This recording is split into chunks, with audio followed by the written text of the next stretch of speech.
Welcome to Show Don't Tell Writing with me, Suzy Vadori, where I teach you the tried and true secrets to writing fiction and nonfiction that will wow your readers, broken down step by step.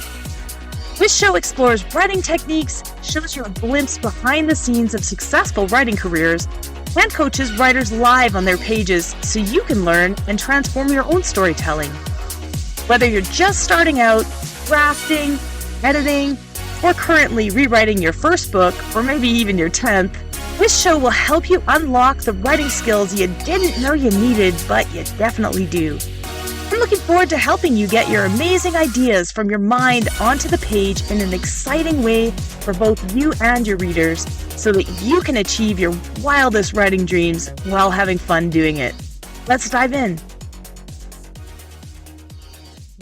Welcome everyone. Today we're going to be talking about publishing science fiction with Sheri Joseph. Welcome, Sheri. Thrilled to be here. Yeah, so excited that you could join us. And I know you were working this morning. We're going to talk a little bit about that too. Should we dive in?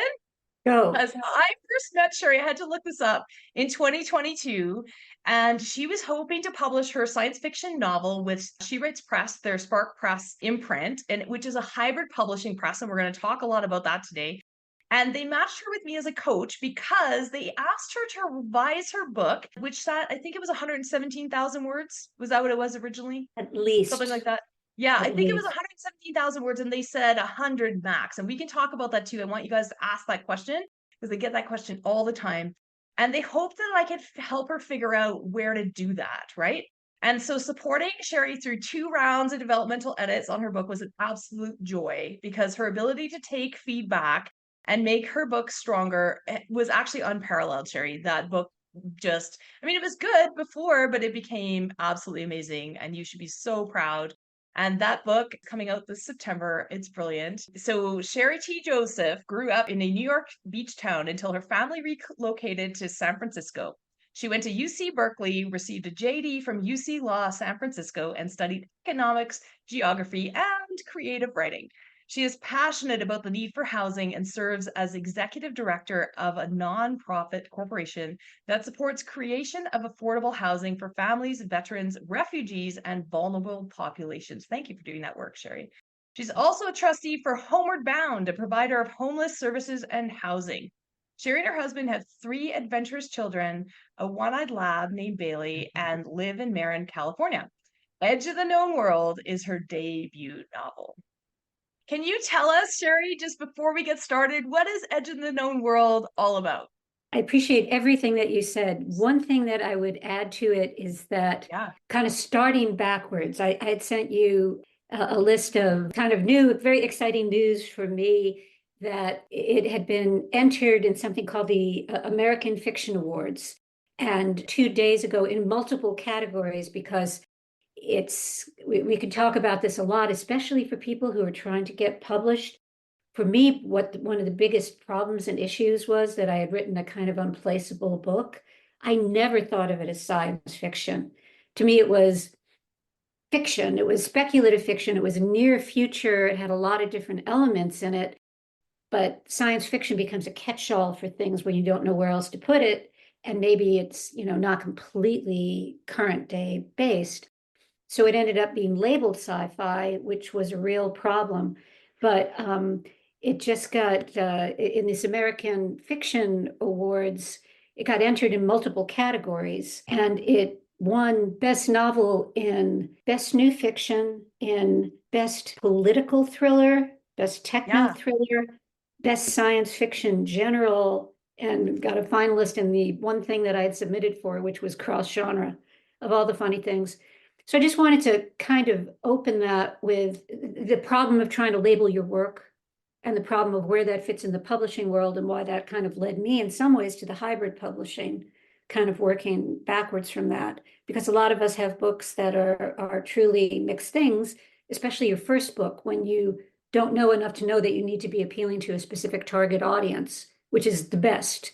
It may never be that good again. Yeah. But anyway, so Edge of the Known World, very simply, is what I call a literary speculative fiction. If you think of kind of Margaret Atwood's work, like a Handmaid's Tale type of thing, but with maybe some more sex and funny.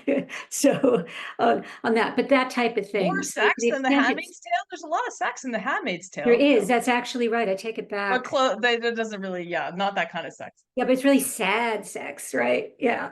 I Yeah. know.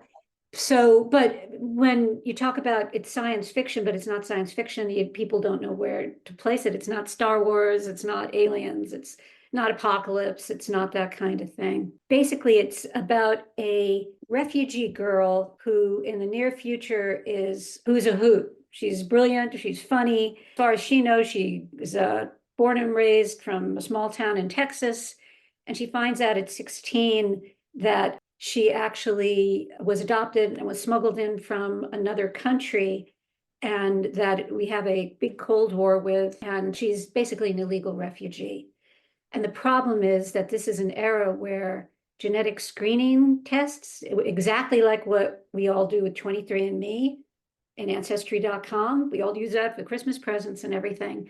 Those screening tests are now used as standard security, surveillance, and ID. You go to the airport, you go to the DMV, you try to get into a university, instead of a fingerprint, they do a little cheek swab. This is not fake. This is where we're headed, and we'll be there in a few years, right? China is already doing this on a lot of their populations, the Uyghurs, the Kazakhs, things like that, to keep them in place, right? Her problem is that she's got a little genetic marker through a bunch of political things I don't need to go through. Very, very harmless, a little equivalent of a freckle that is only from people in basically what's a resurgent Soviet Union. And it will get picked up on those genetic screening tests. And if she gets picked up, even though she's got the papers and looks like everyone else, etc., she will get deported. There's no asylum. And she'll probably get killed when she's sent back because she was I love the almost setup of certainly that. from the family of dissidents. So she learns this at 16, and it sets off a big adventure when she has to go find somebody who's gone missing and risk an international setting of these tests. So it's a love triangle, of course. She falls in with these two guys who are blood brothers. There's a lot of international intrigue. It's mostly young people, so it's the way young people think and all those other problems. The most of the story takes place in their 20s, correct? Like it starts, Yeah. she's 16 when she learns, but they're young people, but it's not YA. It's a book for adults. Absolutely. It's Yeah, because it's really just to to me, clarify. it's a love story. It's a very adult love story because it's not just a romantic love story. It's a love story. There is a big romantic love story theme between the younger people, but one of the biggest love stories to me is between these two brothers and what Yeah. happens when they go in conflict with each other. She falls in with an entire family. It's about the love between family members and what happens when you have to make those horrible choices between what you think is right for the greater community, what do you think is right for your own family? How does that family first? How does that all balance out? And I just love hearing you talk about this, Sheri, just knowing what a deep and layered story this is. And you're right, it isn't traditional science fiction. Sorry for introducing it that No, way. It no, is no, no, you're speculative, but absolutely you're right, right. it crosses so many genres. As that's why you cleaned up in the American Fiction Awards. You won in 5, you won in 4 categories plus an Yeah, plus a finalist in another, right? And that is right where I just want to talk about hybrid publishing for a moment. There's traditional publishing, which is what we think of. It's the big 5, and we spoke with Felicity George and Jess Bull, and we had some yeah, guests on the show that were yeah, going that route and answering questions there. And then we know about a little about self-publishing, which is like we do it all ourselves and we control everything. And then there's this other model in the middle, which is called hybrid publishing, which you've chosen because it was hard to go the traditional route because there was no category, right? And so a place like Spark Press can take books like this that are beautiful and wonderful, and they give you all the support that a traditional press does, but with a slightly different model, right? Do you want to talk a little bit about the hybrid publishing model? So there sure, is sure. some payment, but then yeah. So go ahead. Sure. Just in a little bit of background, because I bet a lot of people were in the same situation that I was. So I wanted to write the great American novel, right, from the time I was a kid. This was a big thing to me. I ended up in law I think you may school. have done it, by the way, but Really, well, it would be thanks to you. By the way, brilliant. I mean, in terms of like, how we'll do you get do into that. books? how you lost those 17,000 words. It was brutal. You were brutal. And it wasn't that we didn't knock heads, but you had this absolute, and I'd worked with a lot of editors before. You had this absolute unerring way of picking up on things that I knew were flaws. But as a writer, if you spent literally a year working on a subplot, on a theme, on a couple of characters, you cannot, it is truly killing your children. You can't do it. I'm sorry. Even if you know in your That's heart. what you hired me to do. And what you did was you identified those that I knew, and some of it was super creative. It was as specific as you have two characters here that are taking up a lot of space. You should combine them into one character. Things that never even occurred to me Yeah, I before. think you had was it a cousin and an aunt? Yeah. And they had the same feel because they were part of the same family, and they had a lot of scenes that were very similar. So yeah, you were able to morph those. That was a really cool thing that you did. And you literally were able to cut out scenes and cut Yeah. out paragraphs and cut out things, but you didn't lose, I mean, you lost one of their names, but you didn't lose anything, right? By doing that, because you had so many characters already. Yeah, I don't want to fawn over you, but it is absolutely And you true can. This that is my podcast. You can fawn. that this book would not be where it is or doing what it's doing if not for you. I'm dead serious about it. And I know that because I had tried to sell it before. I had tried to get it. I tried to get an agent and I tried with publishers. And so I actually have you were a control experiment. There's pre-Suzy and there's after Suzy. Right? So and I Yeah. mean I can't express how grateful I am about it. So Well, I I mean, I went to approach law you. Yeah. school. Yeah, I was a trial attorney for a while. I was with one of the giant firms here in San Francisco. I had three kids under 4 years old at one point and thought I was actually losing my mind. And all I really wanted to do was write. So I went back and I started taking a bunch of writing courses seriously this time. But going for a full MFA might have been a divorce at that point. So I did a lot of the UC extension classes and the Stanford extension classes, which I really, really recommend from anyone who's near any universities. You get the same professors. You don't have the pressure, God forbid you have a family or you're working or both. And so I came up from started at a poetry class, which moved to a short story class, which moved to a novella class, which moved to a novel writing class, which moved to an advanced novel class, which moved to invited workshops and on like that. So after a long time of that, I wanted to be treated as a serious writer, maybe is the way to put it. That Yeah. mattered a lot to me. And it mattered a lot because I had come in through this kind of MFA related crowd.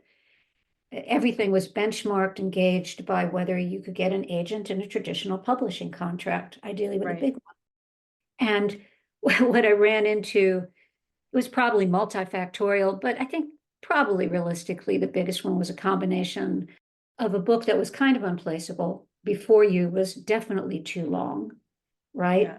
But also the reality of my age at that point and that I did not have a platform, right? You put all of those together, and I knew the book was good because I would send it to agents like through Query Tracker, or it was maybe even a little before that. And 3 or 4 or 5 times they took it to read the whole manuscript, Right. which is a thing, as everybody out there knows if you've done this. And every single time And my that's book no would be small up, feat, right? right. That's no small feat. But the Every manuscript time, wasn't ready at that time, right?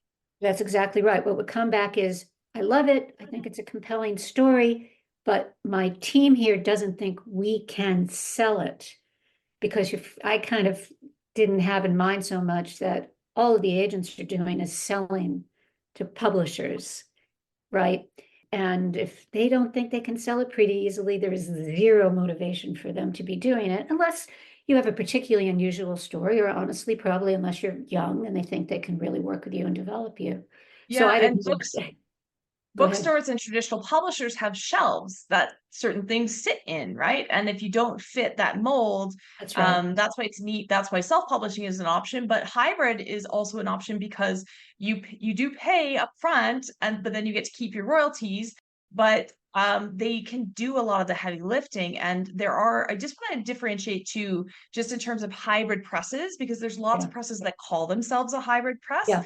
but may or may not be legit. And the way that I say that, so She Writes Press, amazing. I work directly for them. Sometimes, like in this case, they actually matched Sheri with me and said, hey, go work with Suzy. She'll figure this out with you. And so that's how I met Sheri in the first place. But they actually have Simon and Schuster distribution. They have, they are considered a traditional publisher by the press. So Sheri was able to get a Kirkus review, and I'll read that to you in a bit. Like all the things, they are considered legit. And that is because, yes, there is a package that you spend up front, and Sheri will spend up front to get their help, but then Sheri keeps the rights, and or eventually you can get them back, and you also keep the royalties. And so there are publishers out there that will call themselves hybrid publishers. And it makes me really sad because I see this in my Facebook group all the time, or in my email. Sometimes people will come to me with what they think is a hybrid publishing contract, but it's actually from what's called a vanity press, which can be very dangerous. They lock up your rights and they take all your revenue, they take all your things. And what happens is, and people don't realize that, if you actually sign those contracts, right? So be very careful. There's lists out there, and Writer Beware site, they will list those publishers. It's very public, but you'll get an offer. You'll be excited. And if you sign with them, it will cost you a lot of money. They won't do anything for your book, and you can't get your rights back. So it's not like you can turn around and like self-publish it next year. You can't. You don't own it anymore. It's gone. You got to write another book. But the publisher She Writes is amazing. They are super legit, and I was really excited to work with you on this one and I've had a number of clients that have had really successful launches there. I think they're incredible. And I can tell you why. So part of the process Yeah, of getting let's there hear was it. a bit of getting over myself on some of these other things. In retrospect, I am a lawyer, so I have looked at those contracts, and everything that Yeah. you said is true. As in everything, the ecosystem in publishing has changed radically, certainly from the time I started in it, right?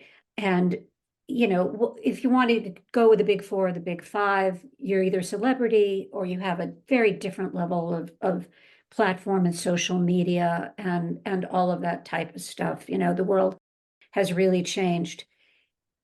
There are a lot of traditional, smaller independent presses out there, loads and loads of them, right? And with the idea that traditional usually meaning that you're not paying in and that you always hang on to your copyright, Yeah. but you are licensing all the rights to basically create this book and put it out there in the world. And in return for that, they get to keep a certain amount of the profits called royalties, of course, and you get a very small piece of the You royalties. do. It's a very small piece in But traditional. even within that world, I think increasingly it's not transparent that there are always buy-ins. So what I've seen, but this is why I ended up with She Writes, because to me they were the most transparent. They had the best distribution system. There wasn't anything about them that I didn't respect. Because what I saw in a lot of the smaller presses that look like traditional and like maybe they would, in the old world, maybe they would have had more prestige or something. There's always some requirement of a buy-in. So you may get a tiny advance up front, or maybe even no advance, but they theoretically cover the costs. But at the end of the contract, you're expected to buy 2,000 of your own books at the Yeah, end that's what at else a is the full vanity press. price. For example, so those worlds have gotten kind of smushed together. But I'd say that, you just have a range in this ecosystem. With She Writes, what I really, we have a lot of, first of all, tremendous community. Brooke Warner is quite brilliant, and she's been a real force in the industry The at founder of She creating a Writes. real Yeah. community of the writers. So I appreciated the contract, a reversion of rights upon request, almost at any time. I ended up actually getting in advance and selling the audiobook for me to a group called Tantra Media, right? Yes. Kind of Yes. So exciting. yeah, which is great, with a brilliant narrator. And I actually got an advance for that. And I just can't express how gracious She Writes and Spark Press was about handling all of that. They did not need to be, but they've been like that with everybody all the way along. The big kicker now with that Brooke has arranged, because like I said, she is a real force and a real genius. I've come to understand that it's a little bit less about who your publisher is, and it's a lot about who your distributor is. And Yeah. again, I don't need to be repeating things because a lot of people there are probably much more experienced than me, but I did not understand this. The publisher is going to take the rights to your book. They're going to put you through more work than you could ever imagine with multiple edits if they're good, right? And they're going to be curated on the front end. I think She Writes takes maybe 1 out of 10 submissions, maybe. So Yeah. it already means something that it's been curated, the credibility is already there, right? They do all this work, all the publishing, they handle things like I didn't never understood about metadata. They do an amazing cover design. They do all of these things. If you were paying for it, self-publishing, for that quality, you'd be paying that much or more. That's what I've come around to. What Absolutely. Brooke did recently was the kicker from most of the what you want to look at for a hybrid publisher and what you don't get in any of the self-publishing is, do you care? If you care, you may not care about being carried in bookstores and being in libraries, Yeah. because there's only one way into those other than your local bookstores, and that's to be with a distributor that the bookstores work with. So if you want to be in Barnes and Noble on the shelves, if you want to be in for a Book Passage, you name the independent bookstores that are all around, they will only buy books if they know that the distributor who kind of prints them and warehouses them and does all the shipping and does all that contract work with them will take returns Yeah. in a Yep. very, very big, seamless, easy way. Yeah. And So can I talk a little bit about oh my returns? God, Because I'll shut up. This is this is your a really pro. crazy concept for those of you who come from other walks of life and are new to this Right. industry, or even some of us that have been around for a while. This is the most shocking thing about how it works in a bookstore. It is shocking. Is that it is shocking, and it is a real disadvantage to self-published books. So there are different formats, right? Right now, the three most popular formats: print copies, ebooks, which is just digital copies of books, and audiobooks. So Sheri's getting all three, doing all three, two with She Writes, and then she sold her rights almost in a more traditional arrangement, I would say, Yeah. to the audio rights, where she actually got an advance and they're doing it all and like the whole thing. So that is absolutely like such a testament to how amazing this book is. But when you actually sell to a bookstore, here's how it works. So let's say we're going back to our Hollywood myths again. We have this huge thing, and Barnes and Noble orders in thousands of copies because Sheri Joseph is going to show up and sign them and all these things, right? And we're going to do a full table display, and they order all these books, and the publisher goes, yes, we've sold the books, right? And then Sheri goes and, like maybe I should have used somebody else because Sheri's book is going to do amazing. But let's say that those thousands of We'll books don't see. do as well as they want, and they still have 990 of them at the end of the month. They'll That's give right. it like 4 or 5 weeks, and then they'll pull the plug and they'll say, no, we're done. I'm going to return the books. Now, I want you guys, I can almost hear you all gasping wherever you're watching this from, because when I say they're going to return the books, I mean, you get full pop back from the publisher. So they bought the books, but they're kind of not really buying them because they can return them for full price. And what it Exactly. means to the publisher, usually they're not even going to bother paying for the shipping back because the shipping is so expensive. So you know what they do? They destroy the books. The bookstore destroys the books. They tear the cover off and they throw it in the garbage. The horror, right? They throw it in the garbage. And the publisher has paid, let's say, they ordered, I know people are like, are you kidding? No, this is actually how this industry works. And there is Yeah. no other retail industry in the world that does this, that can return stuff after they bought it to the manufacturer. It doesn't make any sense. And so, yeah, it's a huge risk for publishers. And so for a self-published author, you can do that and get distribution if you make yourself returnable, but you open yourself up to huge liability, because if you sell, if you print 100,000 books and they do this huge buy and then they return them or rip them to shreds and throw them in the garbage, you're out that money and you have to refund them and you could go bankrupt. It's really scary, right? It's really crazy. And so when a lot of the authors that have come on the show already talk about the print distribution and the reasons why their publishers have chosen to either print or not print the books and the distribution, that is why, because it is Exactly. actually a huge risk, unfortunately.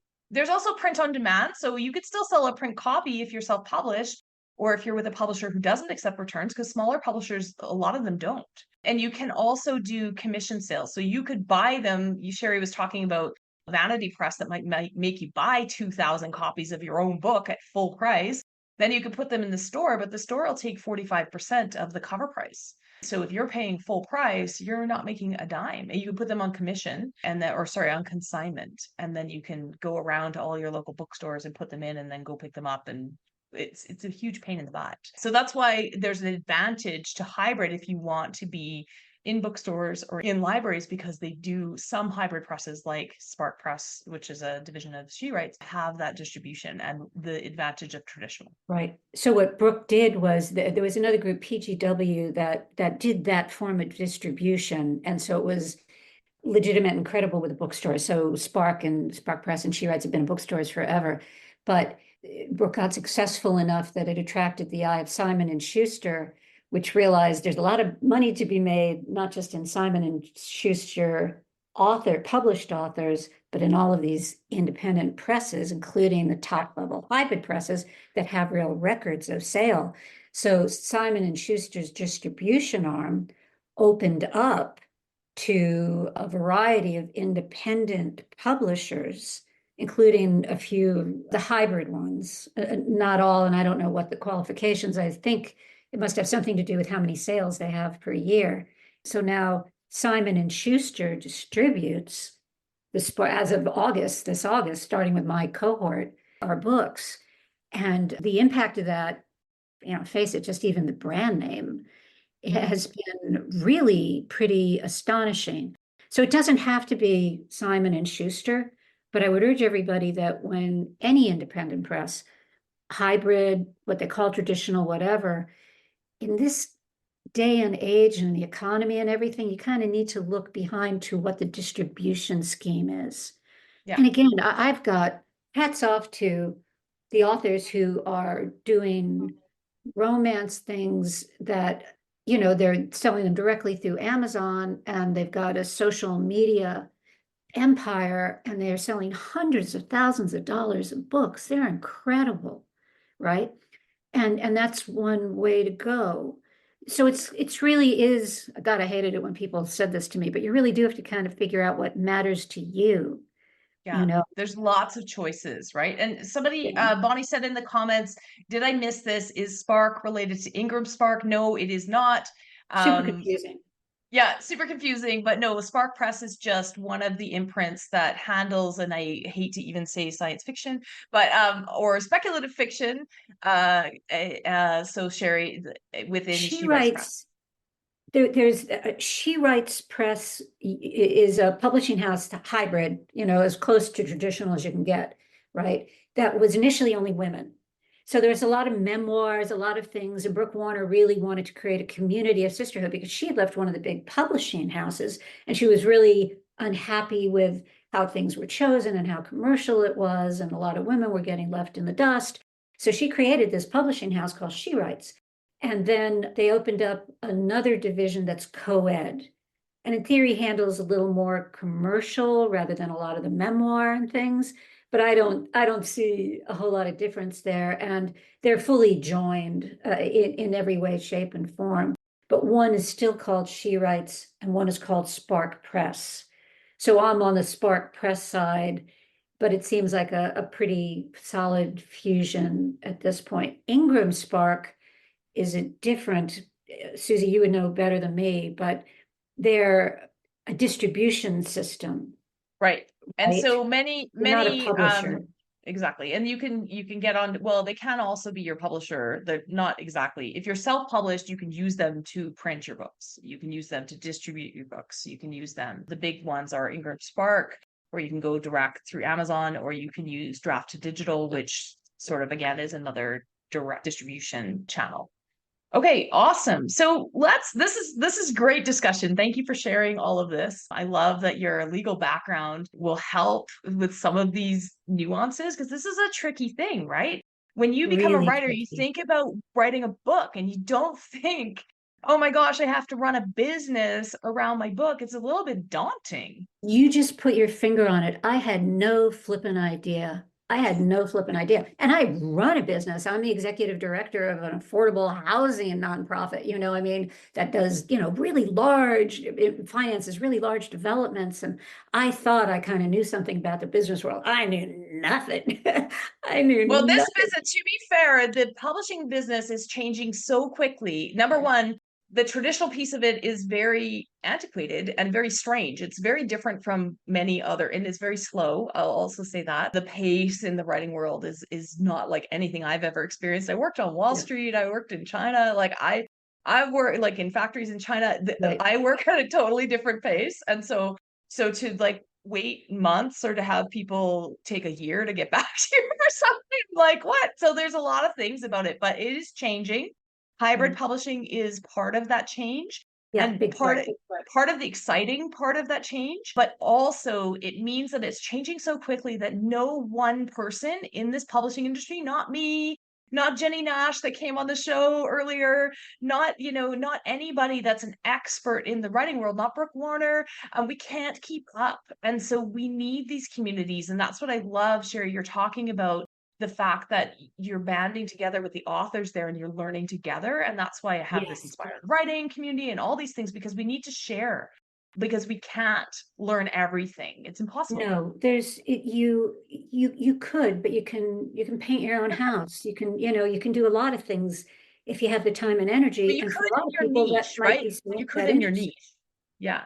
You could in Yeah, your one lane. You could certainly go deep and learn that, but it's hard to keep your eyes on all of the choices, and the options that you have as a writer need to serve you.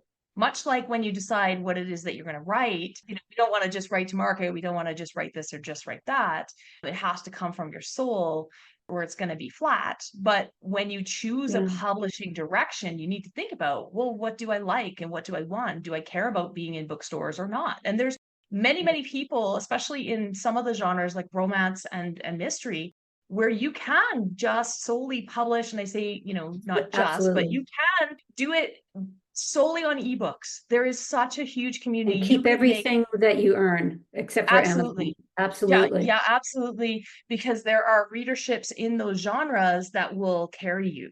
When Right. Sheri's talking about hers, you have a different vision. You want this book to be in different places. And so to have that support of a really huge engine behind you is amazing. So I would like to talk about, because I felt like this was not talked about honestly enough up front, about money, Yeah, share it. right? All the behind the scenes for you guys today. That's right. Because I will be honest, my idea was that I never expected to get rich off of this thing, but I did not expect to go backwards, right? Right. And the idea of paying what it finally kind of occurred to me was going to cost to get this thing out there was a very bitter pill for me to swallow. Yeah. And it wasn't honestly because I couldn't afford it. I'm at a different stage in my life. Would have been different when I was younger, but not now. But it just felt inherently wrong to you can talk about it as an investment, and it is. And hopefully I will get money back on and at least be able to hold my head up that I didn't lose Oh, I money. am not worried about your book. It's Right. going. It's But going. the reality is that, and I've got, partially because of the way I came up through this, I have a lot of friends in the traditional publishing world who are with Holt or Random House or some of the big things. The reality there, what their new reality is that if maybe everyone again knows this from your previous speaker, if you get an advance, right, No, it we can can be a talk about it. blessing and a curse, right? Mhm. Because they're making a bet on you. They give you the advance. You never have to pay that advance back, but you don't see a penny then until the sales of the book fill in their Yeah, pocket, it's called earning out your earning advance. out Yeah. the Mhm. advance. And the reality is now that for most people, they will never earn out their advance. Yeah. Because, for one thing, the royalties that you're entitled to are pennies on a book that's published because of the incredible cost of all these things. It takes forever to earn out any significant advance. And if you don't earn out that advance, you are gone. You are dropped.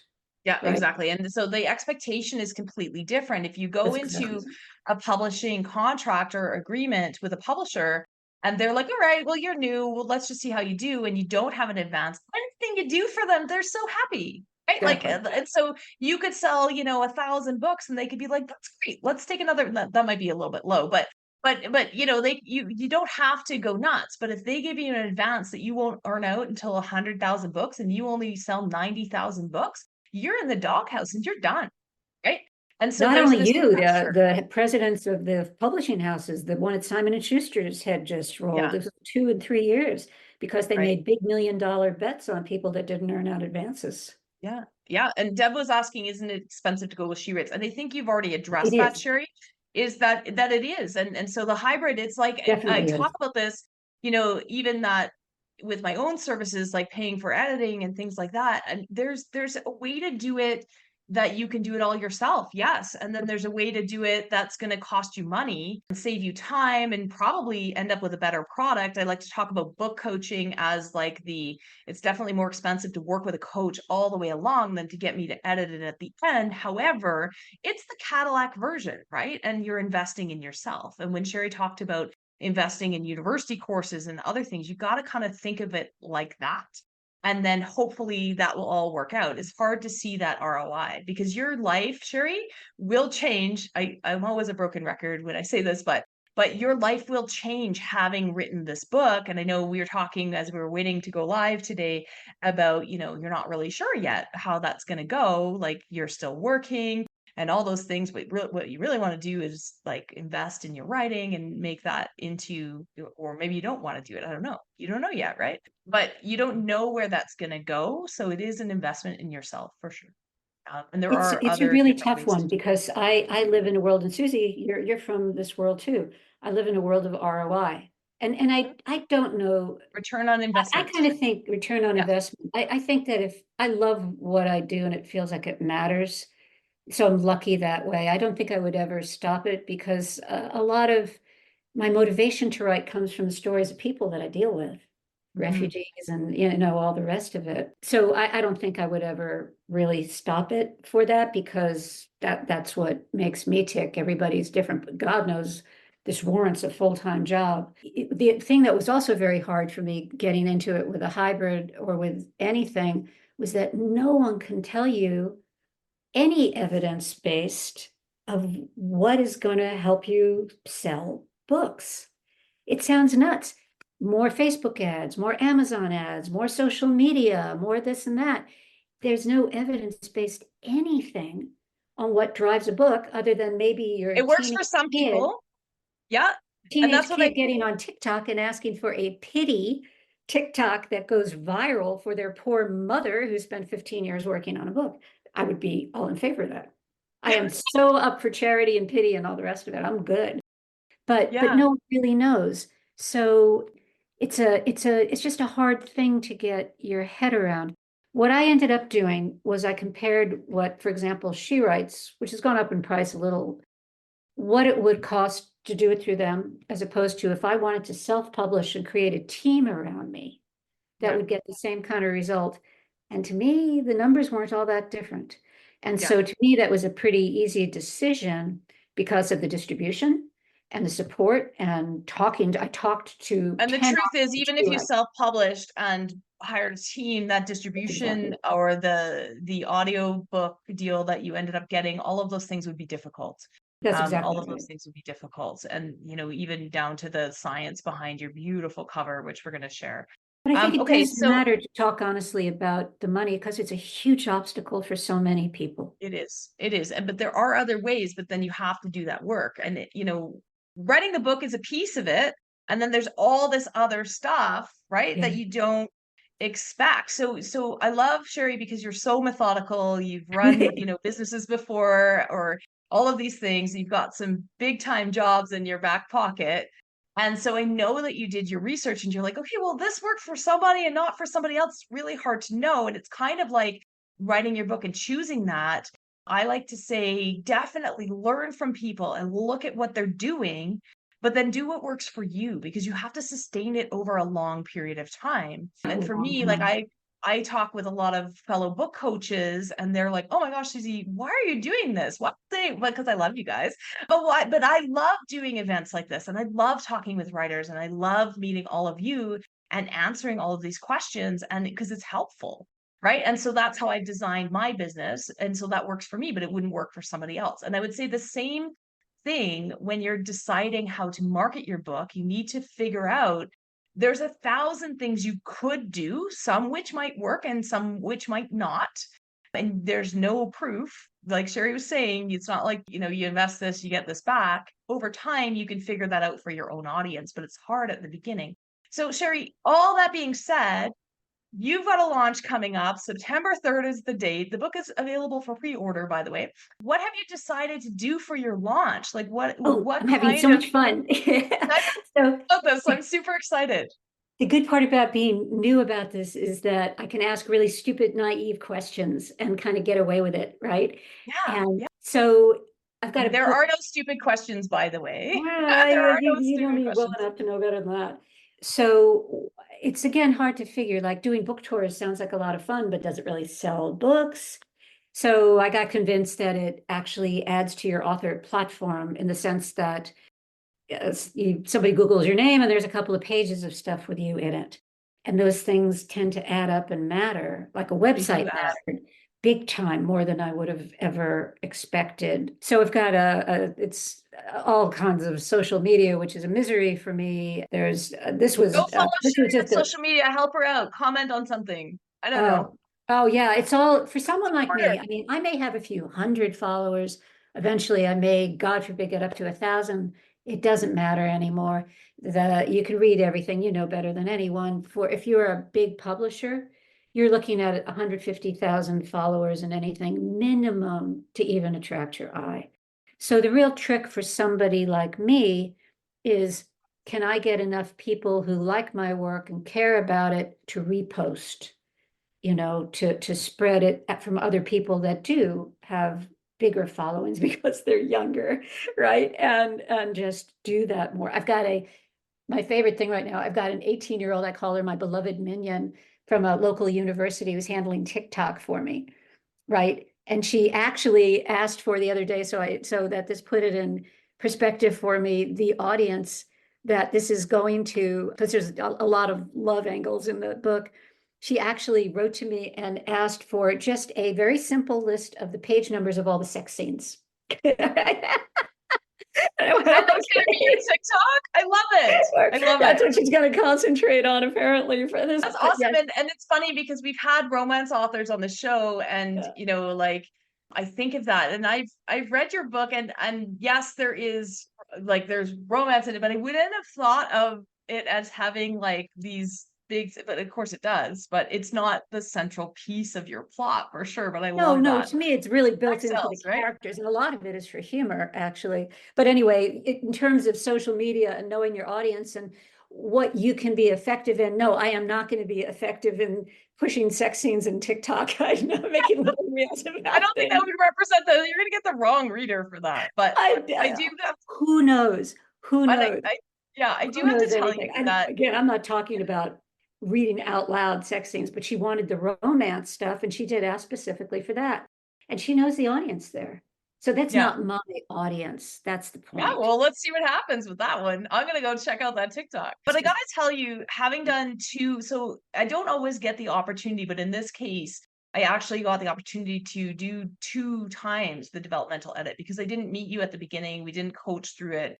So I got to see your rewrite after we talked about it and all of the changes that you made to make it 100,000 words. But I gotta tell you, when you sent that manuscript back for that second developmental edit, I was absolutely blown away, Sheri. Like the way that you were able to take less words and do way more was absolutely amazing. Your settings and characters are vivid. Your story is so gripping, you guys. Like, we haven't even really talked about it. It literally goes all over the world. There's some beautiful settings. There's some massive, massive adventure in this book. I'm going to read a few because you have some advanced praise. I want you guys to hear this because this is again, if you go with a large press, but you can do this even if you self-publish, but you just have to ask. But you can't get, for example, Publishers Weekly or Kirkus Reviews typically if you're with a smaller publisher.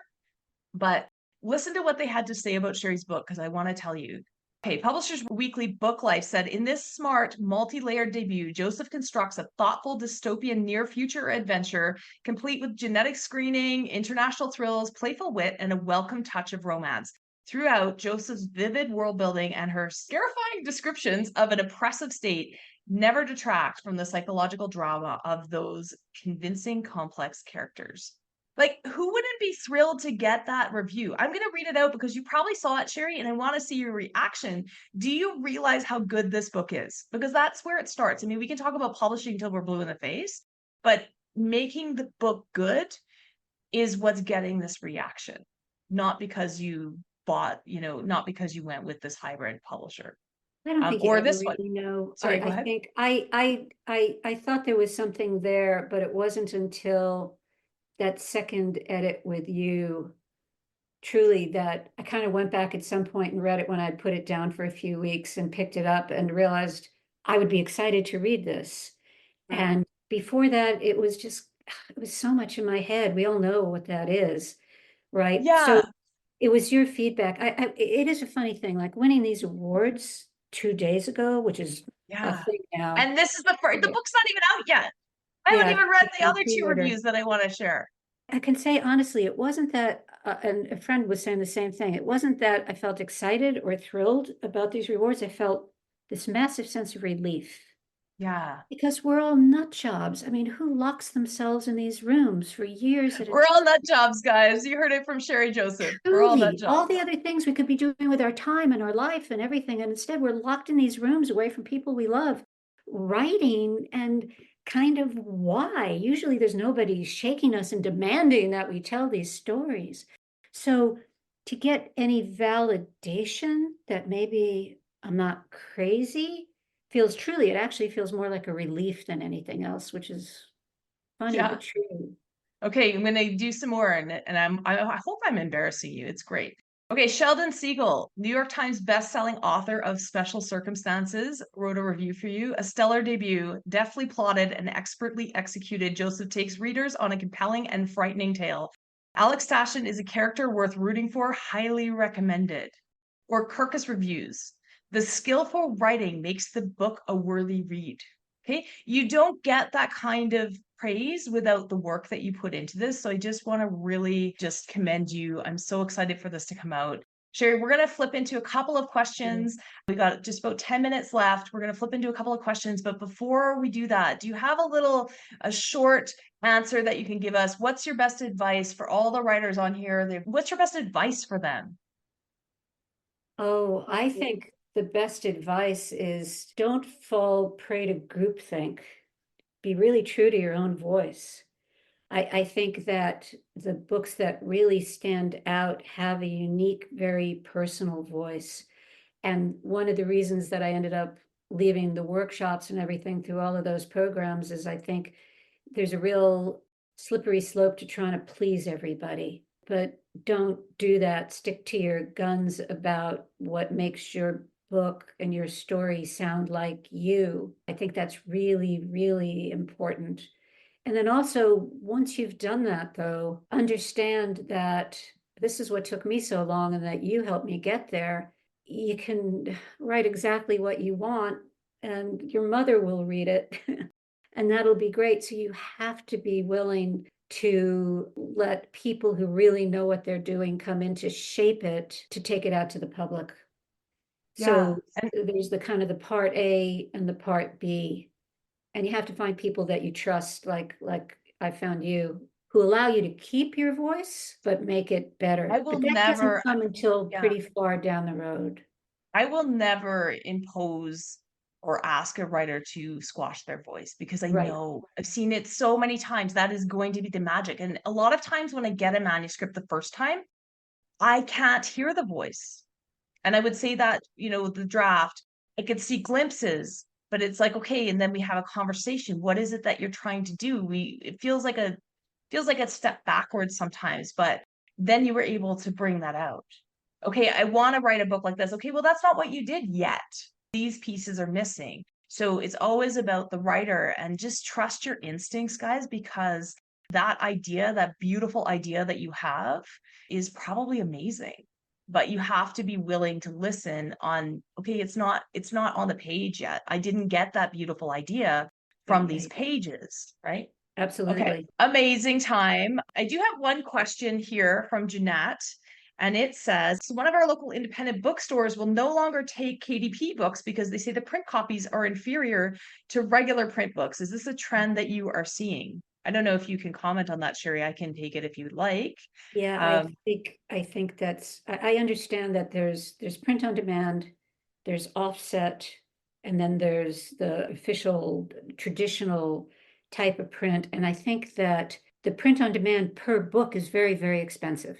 So if you know you're going to be printing more than 500 as an economy of scale, you almost always want to do the offset, which is going to be cheaper than the other. And I think at this point that even the biggest publishers are using offset printing, but I don't know. Most of them are, yes. And Yeah, and I can tell you, just in terms of cost, because you guys were appreciating the cost earlier, I can tell you that by the end, when we published book one, I live in Canada, and a lot of my books get sold at events because I'm a public speaker and I do appearances, I tour in schools, that type of thing. And so in the beginning, we were able to print on demand in the US, and the price wasn't exorbitant. And then our dollar changed. And so there's all kinds of things happening in printing. Remember, I said you can't keep track of everything. And so, me being who I am, I actually ended up renegotiating all the printing contracts for my publisher and brought them. So then we had a US publisher, a US printer, and a Canadian printer.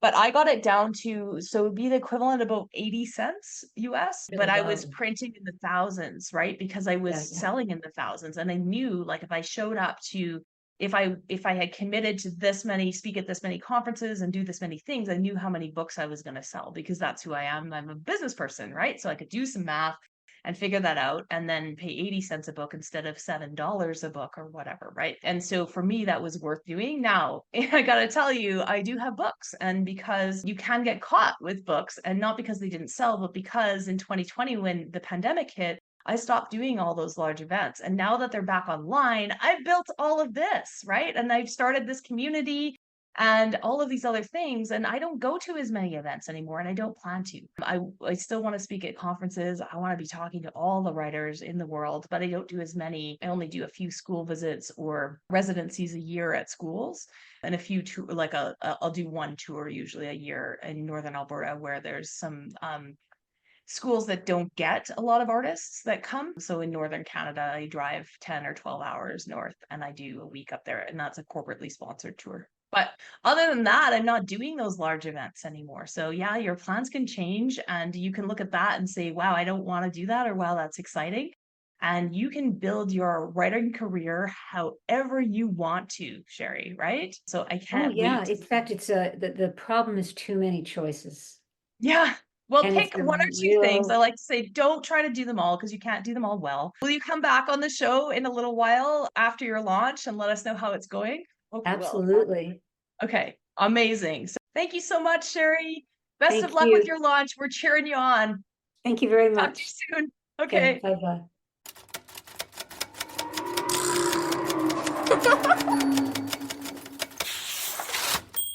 Thanks for tuning in to Show Don't Tell Writing with me, Suzy Vadori. To help me continue to bring you the straight goods for that book you're writing, planning to write, please consider subscribing to this podcast and leaving a review on Apple Podcast, Spotify, or wherever you're listening. Also visit suzyvadori.com/newsletter to hop on my weekly inspired writing newsletter list to stay inspired and be the first to know about upcoming training, events, and writing courses in my community. If you're feeling brave, check the show notes and send us a page of your writing that isn't quite where you want it to be yet for our Show Don't Tell page review episodes. Remember, that book you're writing is going to open doors you haven't even thought of yet.